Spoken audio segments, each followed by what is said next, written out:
Welcome back to a special AV Club edition of Mac Stories Unwind. Today's show is brought to you by iMazing. I'm John Voorhees, and with me is Federico Viticci. Hey, Federico. Hello, John. How are you? I'm doing all right. And also, Jonathan Reed. Hey, Jonathan. Hey, guys. How you doing? Doing really well. Well, you know what? We picked a TV show to watch together this month and talk about. And this is one that was a Federico suggestion. So maybe, Yes. I don't know, maybe I'll kick it over to you to start off this episode, Federico. Yeah, so I had an idea for discussing the third season of one of my favorite TV shows in recent years, Only Murders in the Building. It's available on Hulu in the United States. I've been watching it on Disney Plus in Italy, with obviously simultaneous release across all continents. And in case you're not aware of Only Murders in the Building, this series featuring, I'm so bad with actor names, Selena Gomez, Martin Short, and Steve Martin. There's the two Martins in this series. Began a few years ago. And the whole premise, I mean, I'm sure you've heard of it, but in case you haven't, the whole premise is that these two gentlemen and this younger girl who live in the same building in New York City at the Arconia, one of the tenants of the building and a friend of Mabel, played by Selena Gomez, dies in season one. He's murdered, is stabbed, or Jonathan, do you remember, was Tim Kono shot or stabbed? I think he was stabbed, wasn't Season he? Yeah. I think it was stabbed. Yeah. So anyway, there's this first murder, and through a series of circumstances, these three individuals, they begin making a podcast, like a true crime podcast together, called Only Murders in the Building. And so there's a whole mystery. This is effectively, it's like it's a true crime show with a true crime podcast all rolled into one. And what I love about this series is that the personalities of the characters played by Mabel, played by Selena Gomez, Mabel, Oliver, played by Martin Short, and Charles, played by Steve Martin, like these three completely different personalities, they come together into this cohesive group of friends, eventually friends that are really close to each other and try to solve these mysteries together. And season 2 picks up with yet another case of homicide at the Arconia.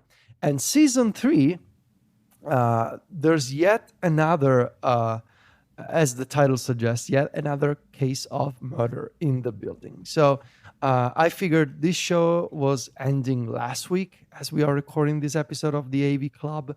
It's a perfect opportunity to talk about season 3 with the two of you. But I guess, John, you gotta come clean and tell Jonathan what you just told me a few minutes ago in my message. I was binging this and trying to finish in time for the show, and I was 20 minutes short. So I opened up vulture.com and read the final episode summary because I was about one half of an episode behind. Can you believe this guy, Jonathan? I can't believe it. Unbelievable. Talk about procrastination. Yeah. I should have watched one more episode last night than I did. Oh, it's okay. We forgive you, John. Yeah, it's fine. So, Jonathan, do you want to talk about the story of season 3? And I guess, spoiler alert, we are going to talk about the ending in a few minutes. Yes. Yeah, so I guess the season 3 kicks off where season 2 ended, which was Oliver was getting his musical finally on. Oh, sorry, no, it wasn't a musical, was it? At first, he was getting a stage. It was a play. Yeah, it was a play. Finally, back on stage. He'd written a play, and we find out that it's starring Paul Rudd. And just on opening night, the opening scene, Paul Rudd comes out, starts giving his monologue, and then passes out, seemingly dead. And they all can't believe it. It's another murder. And then that's how season 2 ended. And season 2 opens with that, and everyone's devastated. They go back for the after party to the Arconia. And then suddenly Ben turns up. It turns out he didn't die. It's not dead. Is not dead. I guess he didn't die because he wasn't in the building when he died originally, because then at the end of episode 1, it turns out he is actually dead when he's pushed down the elevator shaft to be murdered in the building. And then that's the mystery that we set up for the season.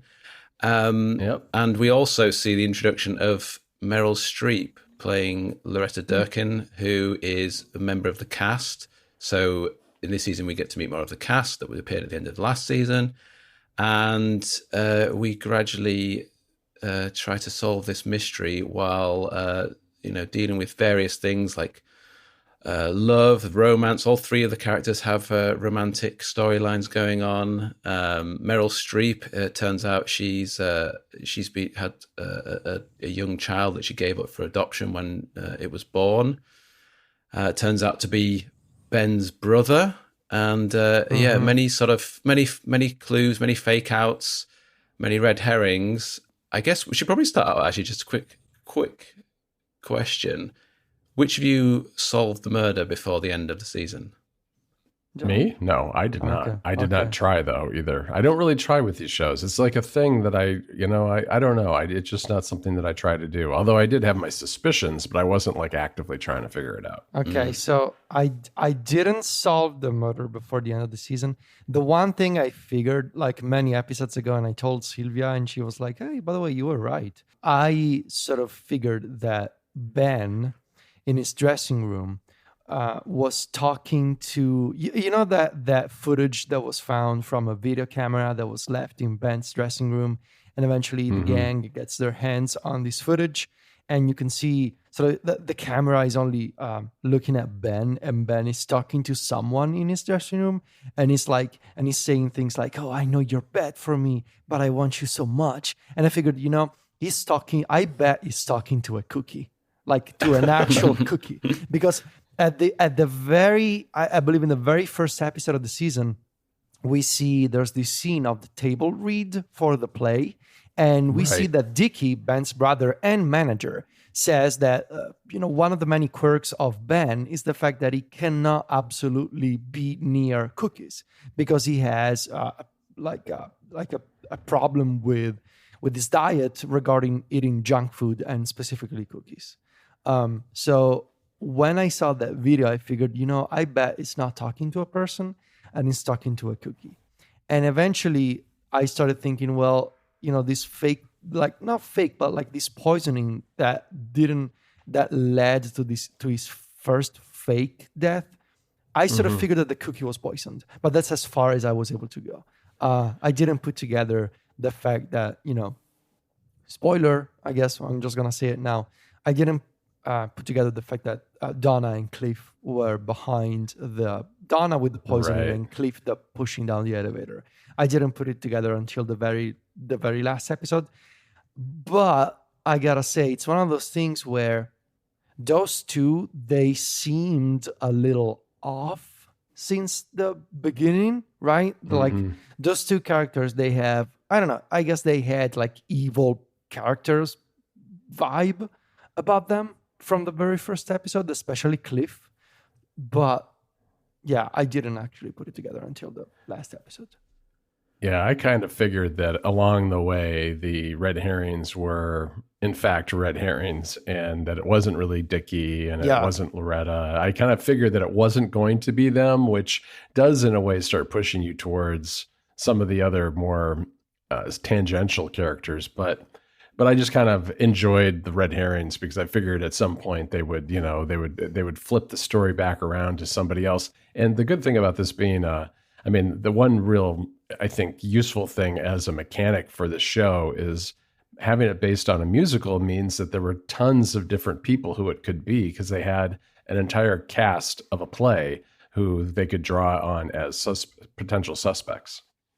Yeah, and like I gotta say that maybe Jonathan agrees with me that of all the cases, like mechanically speaking, this is probably the most obvious one and not the most exciting one. I actually believe, having seen all 3 seasons of this show, I think season 3 is my favorite one, but for other reasons, not because of the case itself. I think if you just consider the case of murder, season 2 is the best one, like the most intricate and the most fascinating from a criminal perspective. I think the third one is kind of obvious and kind of boring by the end, but overall the season season 3 has other qualities, I think. Right. I would say this too is not a good season to start with, because I have not watched season 1 or 2.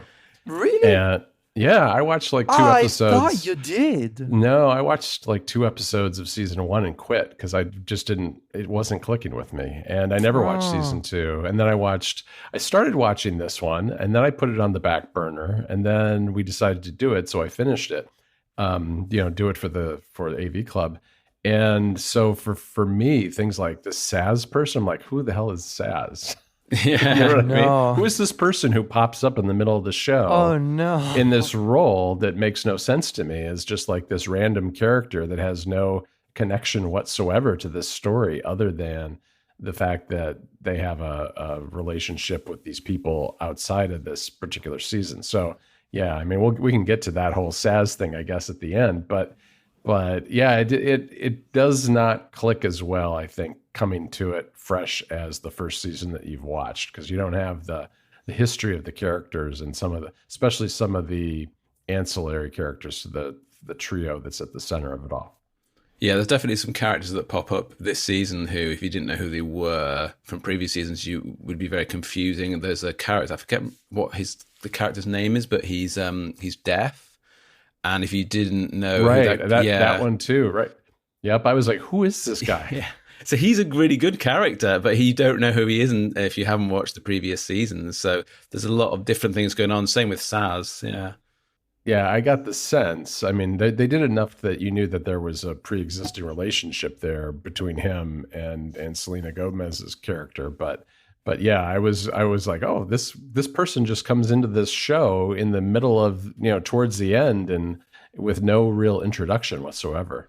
Yeah, no, I agree. But that's me. Yeah, I mean, there's other elements as well. You would definitely get more out of it in the third season if you watch the previous seasons. I think Selena Gomez's character, she goes through a lot in the first 2 seasons that I think really builds up into the third season. I think we'll talk about Selena Gomez a second. She's very good in this. I'm not someone who is that familiar with Selena Gomez as a musician. I only sort of discovered her in this, really. I knew who she was from sort of, the celebrity culture, but I only really seen her do anything the first time I've seen her do anything was in the first season. And then I saw the documentary on Apple TV Plus, which was good. Mm-hmm. And she's very good in this and has this kind of like slightly mournful, soulful quality to her that I think is really nice to watch.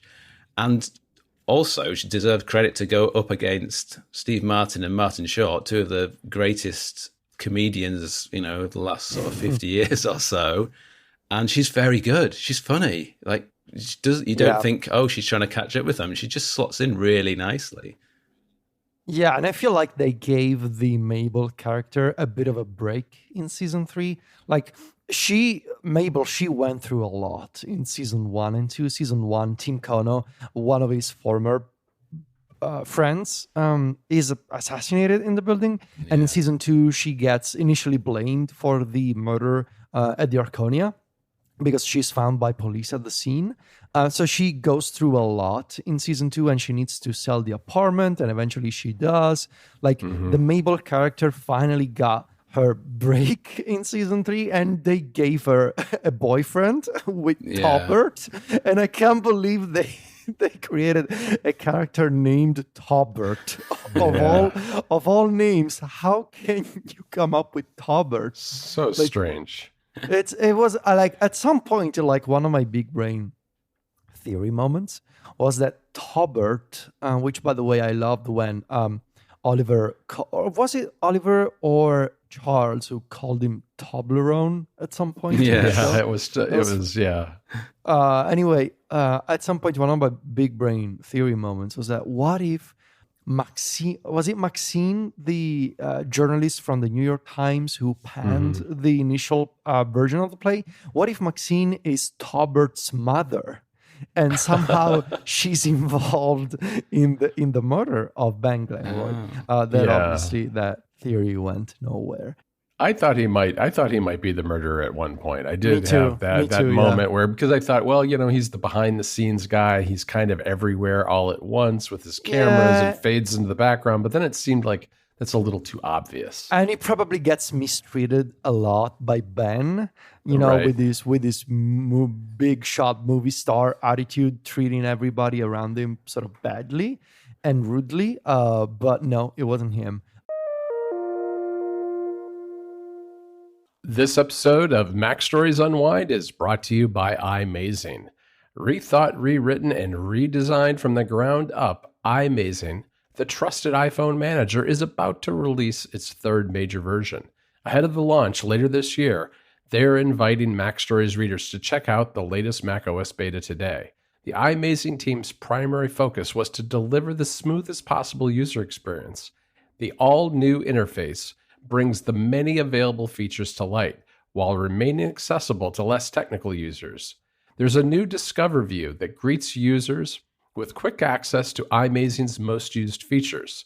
Things like downloading photos from an iOS device, exporting text messages from an iPhone to a computer, backing up a device, or updating to a new one, plus drag and drop files via quick transfer. Advanced and Pro users will appreciate the new take on the devices screen that includes a grid and list view, and the app then filters commonly available tasks and makes it a breeze to back up or update multiple devices all at once. iMazing lays the foundation for the future with a robust roadmap of features for upcoming years.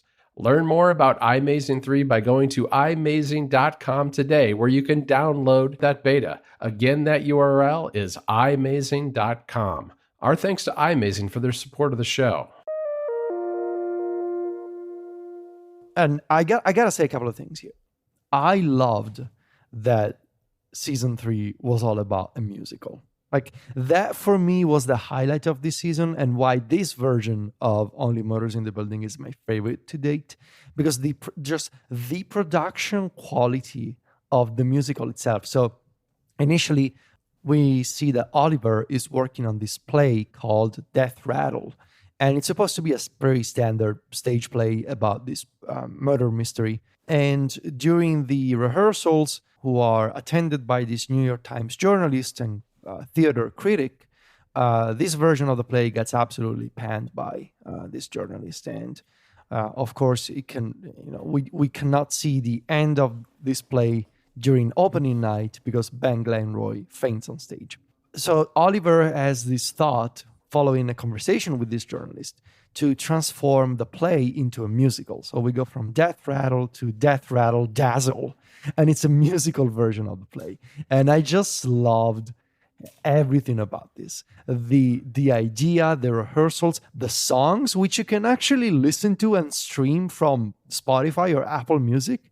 And there's the patter song that Charles is tasked with performing on stage, the Pickwick Triplets, which was just incredible. I actually learned some of the lyrics as a challenge a few weeks ago, and just because it's very, I think it's a very fun song. You learned the lyrics?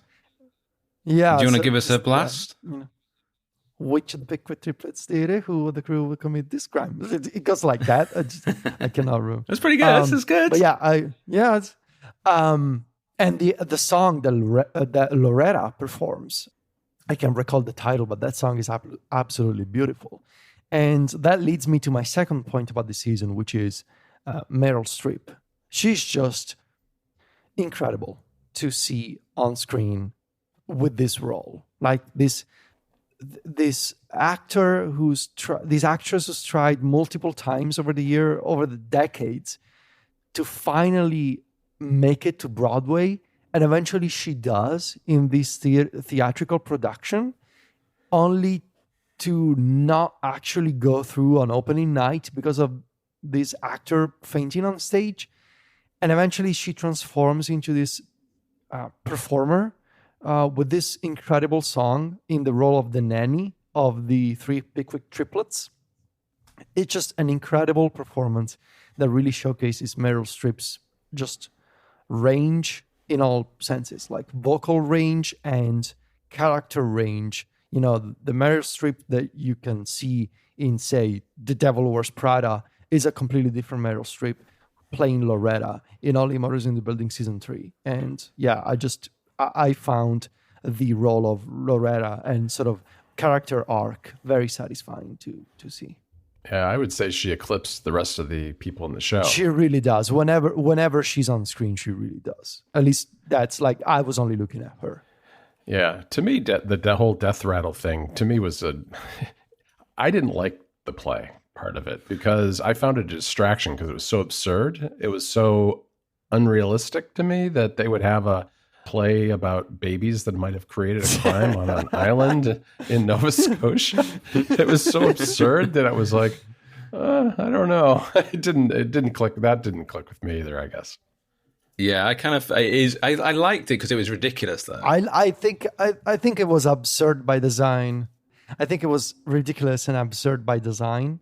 I think it's one of those things where, I don't know, you gotta like the absurdity of the genre, maybe. Right, right.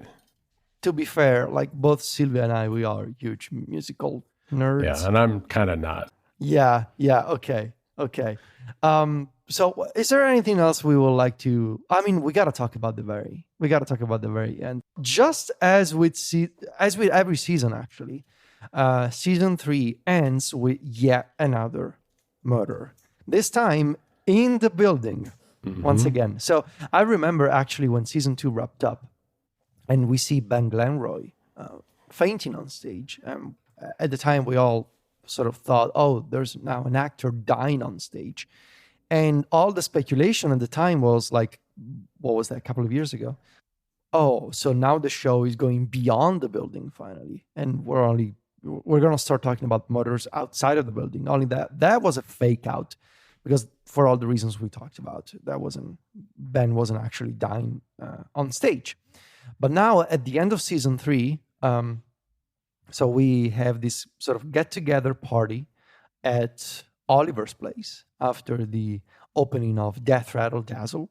And in the moment when Saz, John, to contextualize, I don't know if you read about her character.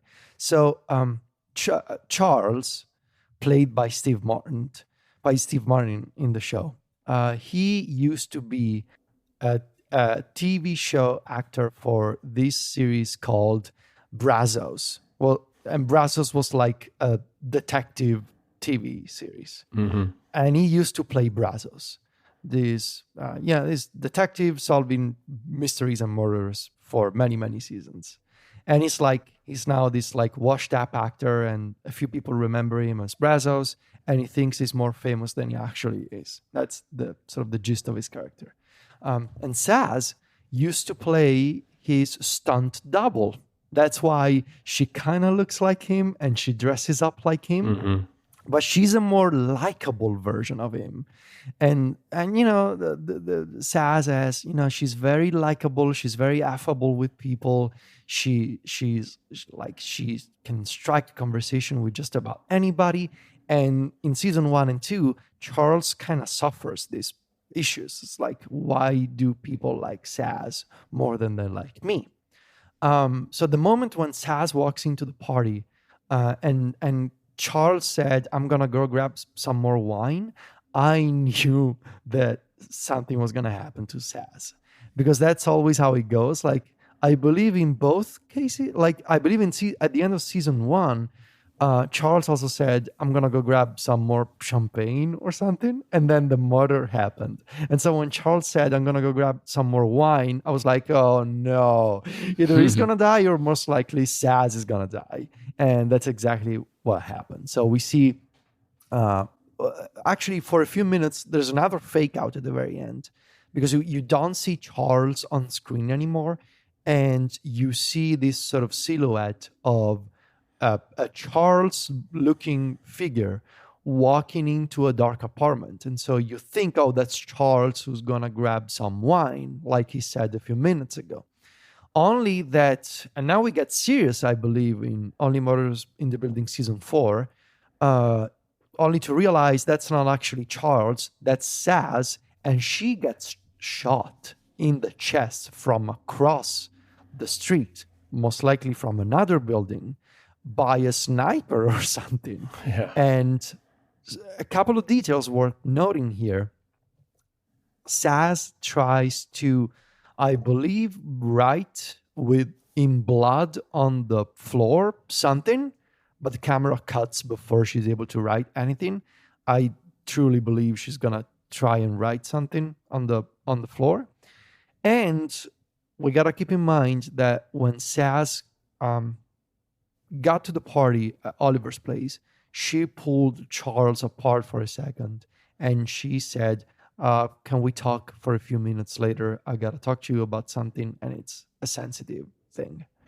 So yeah, another mystery for the next season. I was genuinely sad to see that happen. I cheered when she came back on, when Saz appeared again. I thought, hey, Saz is back. And then at the end, out loud, I was like, oh no, Saz. Yes. Oh no. So it'd be interesting to see. I think they're at that point now where it's only murders in the building, but how far can you push it to be, another murder in the same building? And it kind of stretches credulity, I guess, a little bit. But then I think it adds a nice extra touch that it's there being potentially that Charles is being attacked or someone was trying to murder him. So yes. I think we get a nice different angle to this for season 4. So, I mean, I'm looking forward to it, as I think I would have been anyway, but I think it will be very interesting to see what happens. I really enjoyed this season. It's just one of those feel-good shows, I think. And so, yeah, I can't wait for it. Do you think you'll be joining for season 4, John? Yeah, I think so. But I think what I'm going to do is go back and watch seasons 1 and 2 first, because I think I would have enjoyed 3 more if I had done that. But I thought we were on season 2. I didn't realize I had completely missed season 2. That's how out of it I was. So once I realized that we were going to be talking about season 3, I realized I didn't have time to watch all 3 in one short period of time. So I just went straight to 3, but I'm going to go back, and then I think I'll check out 4 too whenever it comes out. We don't know when that is yet, do we? I guess it'll be in a year from now, I would have thought. Yeah. Oh, yeah. Yeah. Season 1 is great, though. I mean, you'll enjoy that. I think watching that. Season 1 is the original. It's still, I think, probably the best, even though I did work out the murderer quite early on, but it's still a lot of fun. Right. Okay. Well, sounds good. All right. Well, I guess it's probably a good place to start. What do you think, guys? Yeah, that's pretty much it. There's highly recommend watching the entire show if you have time. But actually, especially this one, if you like musicals, and if I would also say, if you watch season 3 and you're left with a craving for more musicals to watch. After season 3 of Only Murders in the Building, I always bring this up, but it's one of my favorite musical movies ever. Go watch The Greatest Showman if you've never seen it. It's so well done, and I watch it every few months or so with Sylvia. We love the songs, we love the choreographies. It's an incredible musical that, featuring oh, yeah, I am terrible with names. What, Jonathan, what's the name of the guy who plays? Hugh Jackman, I think, right? Hugh Jackman, thank you. Yes. And Zac Efron and Zendaya. So really great performances. If you're looking for more musicals, that gets my recommendation. I can make a recommendation as well if we're doing that. If you like this, you should definitely check out Steve Martin and Martin Short in An Evening You Will Forget for the Rest of Your Life, which is their live show, which is on Netflix. And is a lot of fun. If you like them in this, then you like them in that. There was a recent sort of uproar on the internet when someone published an article on Slate declaring that Martin Short was desperately unfunny, and he didn't know why everyone thought he was funny. And I'll put these links in the show notes. But there was an uproar from from fans and fellow celebrities pointing out that he is indeed funny, and that's the end of the conversation. So, but I can recommend that live special. It's a lot of fun. All right. Well, we got a couple of bonus recommendations this month, which is great. So everybody can go check those out. Thanks for everybody joining us in the Discord. You can find us over at macstories.net and Club Mac Stories. I want to thank, too, not only Jonathan, but Federico for joining me to talk about this show today. And iMazing, our sponsor for this week's episode. We'll have the audio from this up later today. And we'll have it out also as a regular episode of Mac Stories Unwind on Friday for anybody who's not a member of the club or who couldn't join us today. Thanks for joining me, guys. No problem. See you next time.